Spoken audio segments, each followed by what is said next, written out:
Le quartier d'Issablières à Libreville, l'une des zones résidentielles de la capitale gabonaise. Des constructions en n'en point finir et de belles maisons à perte de vue. Mais une en particulier attire notre attention. La Villa Nam, appartenant à... Nous vous le donnons en mille. L'ancien président Ali Bongo Ondimba et la régente Sylvia Bongo Ondimba. Une bâtisse de 4025 mètres carrés dans un domaine de plus d'1,5 hectare, comprenant une villa principale abritant plusieurs bâtiments dotés d'un porche, un hall d'entrée, une réserve, un ascenseur, un vestibule, une galerie, un salon-bibliothèque, un grand salon-réception, une cuisine, une réserve cuisine, un salon familial et la liste est non exhaustive.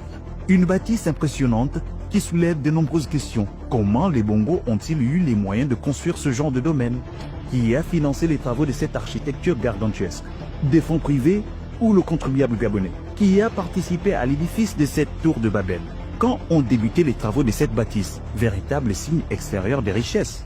Chose étrange, les travaux de la Villa Nam ont débuté précisément en avril 2008. Sylvia Bongo Ondimba, alors épouse d'Ali Bongo Ondimba, ministre gabonais de la Défense, contacte plusieurs sociétés dont Axial pour lancer les travaux topographiques d'une résidence privée à la Sablière aux frais de l'État gabonais. Montant global de l'action, plus de 100 millions de francs CFA réglés en plusieurs mensualités.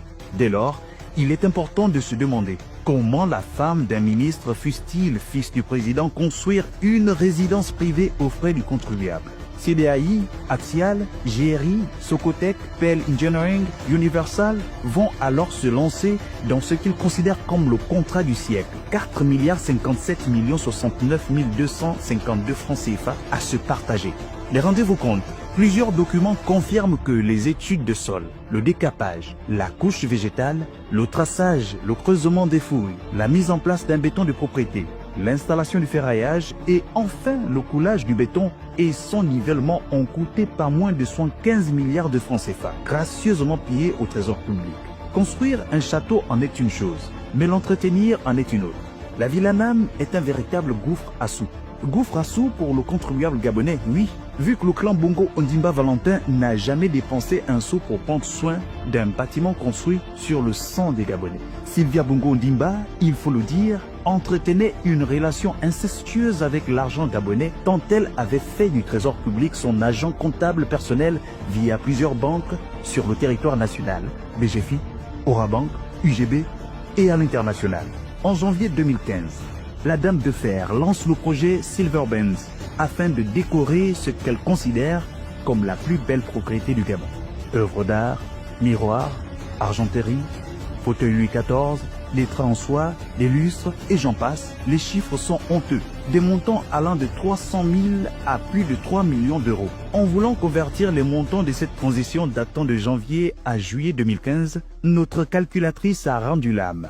Faites ce que je dis, ne faites pas ce que je fais. Pendant qu'Ali Bongo Ondimba, tout au long de son mandat, arguait qu'il fallait diminuer le train de vie de l'État, sa famille et lui jouaient au pacha avec les deniers publics. Les hommes montent certainement, les chiffres pas. Les dépenses liées à la Villa Nam, charges locatives, entretien immobilier, maintenance de la piscine et les espaces verts, salaire des employés de maison, des cadres, des professeurs ou les frais de scolarité, et la liste est longue, variée entre 800 millions et 1 milliard de francs CFA à l'année. Prenez-le pour acquis, les Bongo Valentin n'ont jamais aimé le Gabon. Tenez-vous bien, Noureddin Bongo Valentin, fils chéri du roi, a fait payer en mars 2010 et frais aux contribuables gabonais son BlackBerry, certainement des dernières générations, d'à peine 330 000 francs CFA. À croire que celui qui se croyait déjà président de la République gabonaise après son père n'avait d'autre chose à faire que de s'engraisser sur le dos de l'État. Pathétique. En République gabonaise, il était coutume d'entendre « Je suis plus gabonais que toi ». Mais ironie du sort, chez le clan Bongo Valentin, les animaux avaient plus de considération que les humains. Entretenir un chien de l'ancienne première dame impliquait qu'il soit soigné dans les structures pour animaux les plus huppés du monde. À titre d'exemple, leur chien bénéficiait des évacuations sanitaires en jet présidentiel et se faisait suivre à Londres. Les factures parlent d'elles-mêmes. Au gré de ses voyages et loisirs, le clan Bongo Valentin puise dans les fonds de l'État gabonais. Entre des achats de sacs Louis Vuitton, Hermès, au tableau de décoration en passant par des vêtements des petits derniers, la facture est salée. Les faits sont établis.